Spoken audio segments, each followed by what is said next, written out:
ये शराब नहीं है दोस्तों, ये भावना है। बहुत हुआ सिंगल मॉल्ट और बहुत हुआ स्कॉटिश विस्की। आज हम बात करेंगे अमेरिकन विस्की की और जाएंगे Tennessee state, Lynchburg area, south of USA और देखेंगे जैक डैनियल्स। लिंचबर्ग की बात यह है कि विस्की तो यहाँ बनती है बट ये स्टेट में प्रोहिबिशन है, तो आप इसकी डिस्टिलरी के आजू बाजू में कहीं पर भी विस्की पी नहीं सकते हैं। विधि का विधान देखिए, दुनिया आती है यहाँ पर इसकी डिस्टिलरी को देखने के लिए, बट यहाँ पर पीना मना है। अगर आप एक विस्की पीने वाले हैं तो 100% ये बात तो तय है कि आपको जैक डैनियल्स के बारे में पता होगा, आपने कहीं ना कहीं तो उसके बारे में जानकारी पड़ी होगी। मैं कोशिश करूंगा कि थोड़ी और जानकारी आप तक पहुंचा सकूं आज। चलिए बात करते हैं इस आइकॉनिक विस्की की, जैक डैनियल्स। जैक डैनियल्स की लोकप्रियता इतनी है कि ये आज के डेट में 170 कंट्रीज में एक्सपोर्ट होती है। स्टार्ट तो हुई थी वो 1866 में, जब जैस्पर न्यूटन डैनियल्स ने एस्टैब्लिश किया था। कहने में आता है कि छोटा सा एक बालक था जो एक प्रीचर के यहाँ पर गया था उनका हाथ बटाने के लिए, और एक प्रीचर ने उनको सिखाया था। बट हाल फिलहाल में ये खबर आई है कि प्रीचर ने नहीं, प्रीचर के एक स्लेव नीरज ग्रीन ने इनको सिखाया था कि कैसे बनाते हैं विस्की, वो भी ये वाली। बहुत ही छोटी उम्र में इन्होंने अपने आप को एस्टैब्लिश किया था, और ये माना जाता है कि one of the first license distillery in whole of America is from Jack Daniel's. एक बहुत बड़ी मिस्ट्री है ये नंबर 7 क्या है। लोग तरह तरह की बातें करते हैं कि जैक डैनियल्स की 7 गर्लफ्रेंड थी, जैक डैनियल ने 7 बैरल टेस्ट करने के बाद ये बनाया था। पर सच्ची बात अब निकल के आई है जब इनके खुद के बायोग्राफर पीटर क्रास ने एक बुक निकाली जिसका नाम है blood and whiskey, the life and times of Jack Daniel, जहां पर वो बताते हैं कि जब पहली बार जैक डैनियल्स गए थे गवर्नमेंट के पास अपनी विस्की को रजिस्टर करने के लिए, तो जैक डैनियल्स को मिला था नंबर 7। बट कुछ समय के बाद डिस्ट्रिक्ट को मर्ज कर दिया गया था, जिसकी वजह से ये नंबर जैक डैनियल्स के हाथ से चला गया था।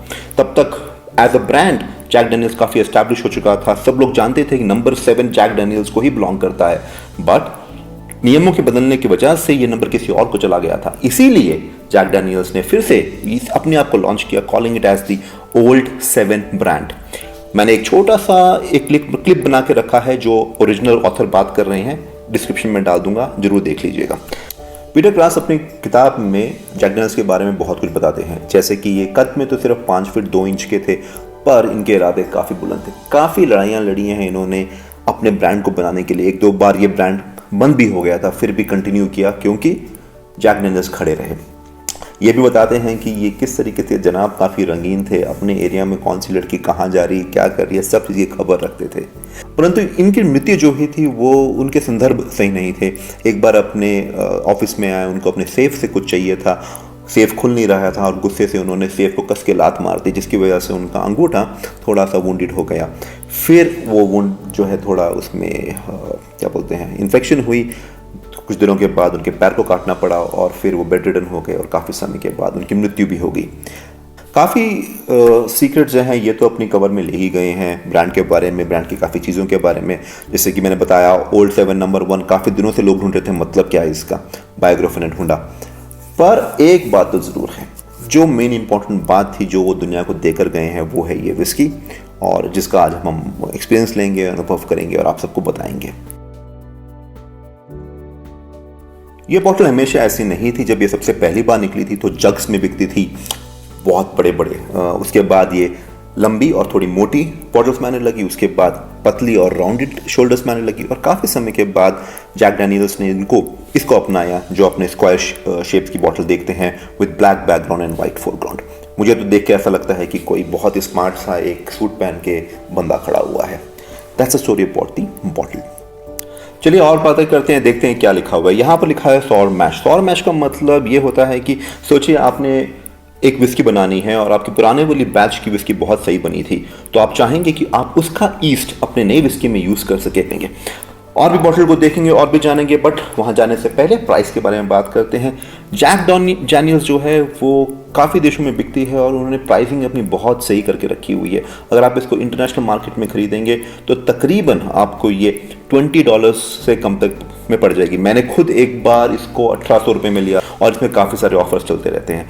वैसे अगर आप किसी वाइन शॉप में ट्राई करने की कोशिश करेंगे तो आपको तकरीबन 4000 साढ़े 4000 रुपये में मिल जानी चाहिए। That's the price. चलिए इसकी थोड़ी बोरिंग कर लेते हैं।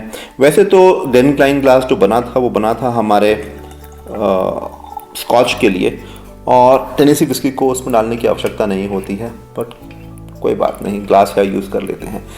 इसके जो 3 मेजर इंग्रेडिएंट्स हैं वो हैं हमारे कॉर्न, राई और बार्ली। जो इनका कॉर्न है, तकरीबन कहा जाता है कि 95 एकर्स ऑफ कॉर्न हार्वेस्टिंग हर दिन यूज़ होती है इनको अपनी विस्की बनाने के लिए for consumption all across the world. 80% of this whisky is corn. इससे हमें यह मालूम पड़ता है कि इसकी जब भी हम नोसिंग करेंगे तो इसमें काफ़ी स्वीटनेस रहेगी, क्योंकि कॉर्न का जो सिरप है काफ़ी जगह पर रिप्लेस करता है शुगर को, केन के सिरप को। दूसरा जो है, इसके अंदर हमारी बार्ली है। Barley is about 12%। बार्ली इसको थोड़ी स्मूथनेस देगी, थोड़ी क्रीमीनेस देगी। और फाइनल जो है 8% राई, जो ये मंगवाते हैं कनाडा से, वो इसको थोड़ा सा स्पाइसेस ला के देगी। मेरे को जैक डैनियल्स का थोड़ा अनुभव है तो मैं जानता हूँ क्या क्या आने वाला है आगे।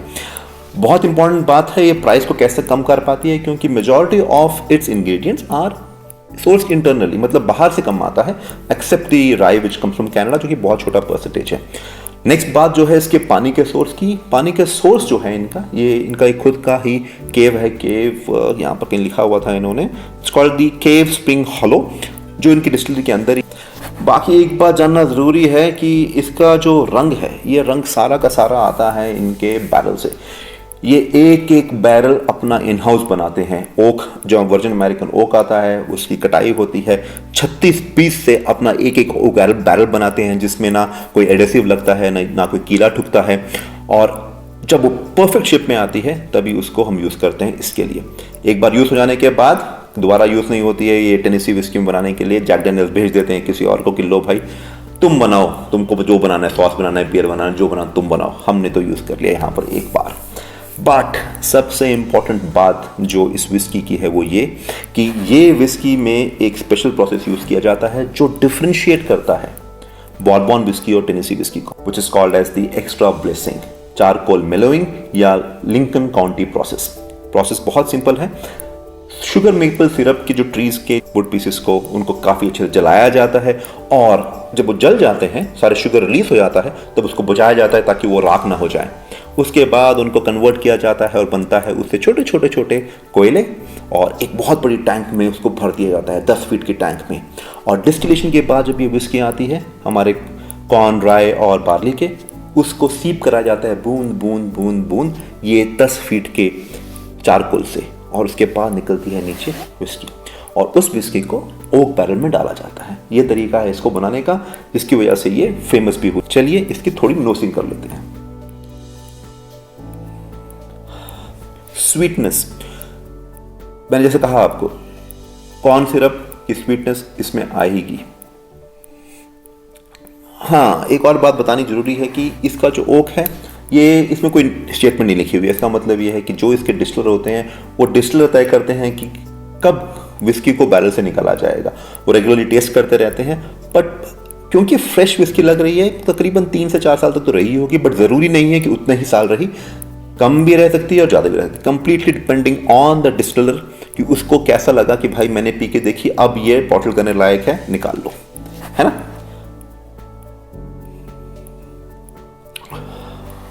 हल्का हल्का टॉफी का नोट है। कैरेमल, बनाना कैरेमल, अगर आपने कभी ट्राई किया हो, बहुत ही लाइट, क्योंकि बॉर्बन कास्ट में रही है काफ़ी समय तक, ज़्यादा नहीं, तो बहुत ही लाइट सिनेमन का फ्लेवर है। और एक और स्पाइस आ रहा है, हल्का स्पाइसी चिली टाइप का फ्लेवर आ रहा है, वो पी के देखेंगे कि क्या क्या दिखाती है। टेस्टिंग करने से पहले देख लेते हैं कुछ और बताने लायक है या नहीं यहाँ पर, फिर कुछ रह ना जाए। मेलोड लिखा हुआ है यहाँ पर, जो बताया था मैंने आपको कि शुगर मैपल चारकोल से निकलती है। हैंड क्राफ्टेड बारल्स के बारे में बात की हमने, और टेस्टेड अंटिल रेडी वो भी बता दिया मैंने आपको। और यहाँ पर लिखते हैं कि अवॉर्डेड 7 गोल्ड मेडल जीत चुकी है सिंस 1904। चलिए अब होगी इसकी टेस्टिंग। जैसे मैंने उसको अपने टिप पे लिया तो एक काफ़ी स्वीट सा टेस्ट है, which is balanced with the oak. दोनों का बहुत ही बढ़िया फ्लेवर आ रहा है, और एक हल्का सा सिट्रस भी आ रहा है। मैं अज्यूम करता हूँ कि वो जो इन्होंने यीस्ट यूज़ किया था वो बार्ली से थोड़ा मिक्स होके निकल के आ रहा है। एक थोड़ा सा मोटा सिप लेंगे। एक बात कहनी जरूरी है, जो मैंने कहा था कि पानी का यूज़, वो पानी जो है लाइमस्टोन वाटर है, और उसमें ये होता है कि कुछ भी आयन नहीं रहता है। आयन के ना होने की वजह से रंग का कुछ फर्क नहीं पड़ता, कोई इम्प्योरिटी नहीं होती है। More over this is one whisky जिसमें वो कोई भी एडिड कलर या एडिड फ्लेवर नहीं डाला गया हुआ है। पैलेट मेरा काफ़ी क्रीमी हो चुका है ये विस्की पीने के बाद। एक हल्का सा एकदम एक्सट्रीमली लाइट स्मोकी फ्लेवर है। मैं जैसा बोलूँगा कि कभी सोचिए कि टोस्टेड ब्रेड और कॉफ़ी का कॉम्बिनेशन अगर आप पकड़ेंगे तो वो वाला एक हल्का सा एक फ्लेवर उठ के आता है, बहुत लाइट है, थोड़ा ध्यान से आपको ऑब्जर्व करना पड़ेगा। बाकी जो बोला था स्पाइस की बात कर रहा था, और ये सोचिए कि अगर वाइट पेपर कभी आपने ट्राई किया होगा, जो एकदम हल्का सा पेपरी होता है, बहुत स्मूथ होता है, लगता है मुंह पे और एक हल्का सा पेपर छोड़ के जाता है at the end of your tongue, आगे नहीं, not like green chillies, end of the tongue हल्का सा छोड़ के जाता है, वो इसका एक स्पाइसी नोट है। थोड़ी सी और पीते हैं। जैक डैनियल्स की बात ही ऐसी है कि इसको स्ट्रेट अप भी पी सकते हैं और बहुत बढ़िया कॉकटेल बना के पी सकते हैं। कॉकटेल के लिए आप तो जानते ही होंगे, जैक एंड कोक रॉक्स, थोड़ा सा कोक डालिए, थोड़ा सा जैक डैनियल डालिए, एक हल्का सा लाइम वेज डालिए और गड़क लीजिए, थोड़ा पीते हैं। Jack Daniel's is beautiful. चलिए आगे बढ़ते हैं, कंक्लूजन करते हैं, देखते हैं। कंक्लूजन में ये शराब नहीं है दोस्तों, ये भावना है, एक अंतर्राष्ट्रीय भावना है जिसके साथ कोई भी मजाक नहीं। कुछ भी बोलना इसके बारे में ऑन द नेगेटिव साइड जानलेवा हो सकता है, क्योंकि ये विस्की है ही इतनी सुंदर और इतनी बढ़िया, काफ़ी लोकप्रिय है और काफ़ी एक्सेसिबल है। हर कोई इसके फ्लेवर्स को नोट कर सकता है ड्रिंक को पीते ही। ऐसा नहीं कि आप कोई सिंगल मॉल्ट लेके बैठे हुए हैं, 2, 3, 4, 5 दिन, एक हफ्ता, महीना के बाद आपको मालूम पड़ रहा है अच्छा इसमें ये फ्लेवर भी आया, वो फ्लेवर भी आया। इसके फ्लेवर स्ट्रेट फॉरवर्ड हैं।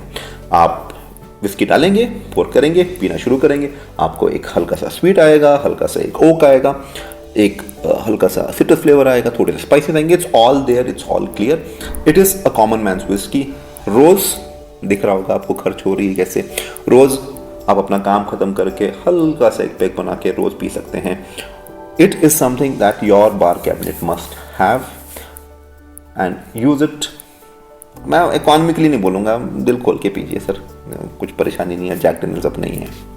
That's about it guys. आशा करता हूँ कि आपको शो पसंद आया होगा। अभी तक बने रहने के लिए शुक्रिया। अगर आपने सब्सक्राइब नहीं किया तो ज़रूर करिएगा, कमेंट लिखें, हमेशा की तरह जितना प्यार देंगे उतना प्यार मिलेगा, दुनिया इतनी सुंदर है ही।